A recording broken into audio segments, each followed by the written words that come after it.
মুহাম্মদ সাল্লাল্লাহু আলাইহি ওয়াসাল্লাম বলছে দাড়ি রাখো, এরা কাটে। বলছে টাকনুর উপরে প্যান্ট বড়, এরা নিচে পরে। এখন নায়কেরা দাড়ি রাখে, এরা দাড়ি রাখে।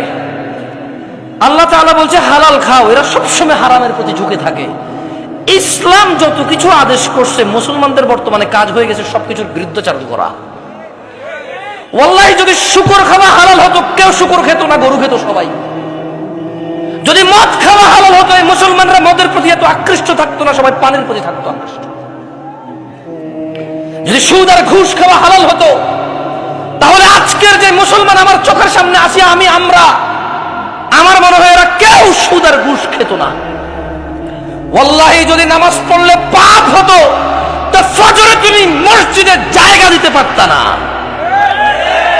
গান শুনলে পাপ হয়, কনসার্টে জায়গা হয় না। গান শুনলে পাপ হয়, কনসার্টে জায়গা হয় না। সিনেমা দেখলে পাপ হয়, ইন্টারনেটে মিলিয়ন বিলিয়নস ভিউ হয় ওইটার।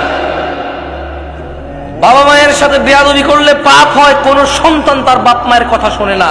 একটা সামান্য মেম্বার, ইউনিয়ন মেম্বার, ও বেটা এখন 2 লাখ টাকা খরচ করলে হওয়া যায়। কি আগের যুগ আছে সম্মানত?